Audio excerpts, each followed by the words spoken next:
সাতপন্থী সমন্বয়ক শফিক বিন নাইম জানান, দ্বিতীয় পর্বের বিশ্ব ইজতেমা হবে, তাতে যোগ দিতে সাদ কান্ত লোভির ভিসা প্রস্তুতির কাজ চলছে। এদিকে দ্বিতীয় ধাপে ইজতেমা আয়োজনের প্রস্তুতি নিচ্ছে সাদ অনুসারীরা।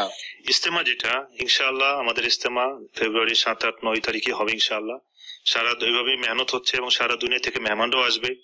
ইজতেমা ইনশাআল্লাহ কেউ বাধা দিতে পারবে না। আর আমরা সরকার যেহেতু একটা সিদ্ধান্ত নিচ্ছে এবং সমস্ত মন্ত্রণালয়ে বসে এটা সিদ্ধান্ত হয়েছে, তো আমরা ওই সিদ্ধান্তকে সাধুবাদ জানাই এবং আশা করি সরকার আমাদেরকে সমস্ত রকমের সহযোগিতা করবে এবং আমাদের সারা দেশে এবং সারা দুনিয়া যত সাথী আছে আশা করি যে আপনারাও ইস্তেকামাতের সাথে মেহনত করতে থাকেন। ইনশাআল্লাহ আল্লাহ তাআলা আমাদের ইজতেমার ব্যবস্থা করেই দিবেন ইনশাআল্লাহ। অনেক জায়গায় দেখছি যে বাংলাদেশ চেনে না, কিন্তু টঙ্গী চিনে, যে টঙ্গীর ইজতেমা। তো এটা একটা বাংলাদেশের ঐতিহ্যের সাথে মিলে গেছে।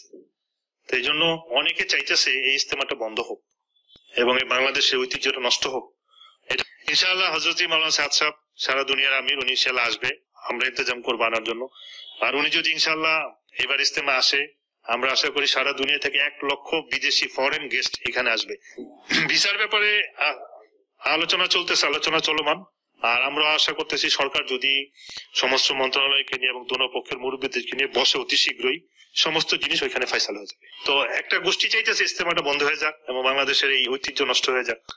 হজের পরে একটা বিশ্বের দ্বিতীয় মুসলমানদের একটা বড় গ্যাদারিং, তা আমরা চাই সরকার সহযোগিতা করুক এবং সরকারের যে ডিসিশন আমরা স্বাগত জানাই।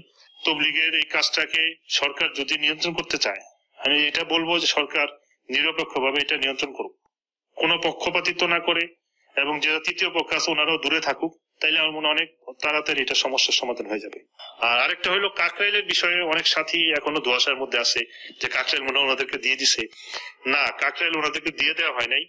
যেহেতু সরকার 4-5 দিন আগে একটা প্রজ্ঞাপন জারি করছে, জেলা উপজেলা পর্যায়ে যে মার্কাজ গুলো আছে, মার্কাজ মানে যেখানে তাবলিগের হেডকোয়ার্টার, জেলার হেডকোয়ার্টার বা উপজেলার মধ্যে, তো যে যেখানে মেহনত করছেন সেভাবে মেহনত করেন, কেউ কাউকে বাধা দিবেন না। তো আশা করি সরকার আমাদেরকে নিয়ে বসে কাকরাইলের এটা একটা সুষ্ঠু সমাধান করে দিবেন। যে এখন যাচ্ছি না সংঘাতে আনার জন্য, কারণ আমরা তবলিগরা কখনো রাস্তায় নামি না। মিছিল, মিটিং, আন্দোলন বা ওই ফেস্টুন, ফাঁসি চাই, এগুলোর মধ্যে আমরা নাই। এগুলো যারা করে ওনারা হয়তো পলিটিক্যাল ব্যাকগ্রাউন্ড হলে যা তারা করতে পারে, তবলিগদের সাথে এটা কখনো যায় না।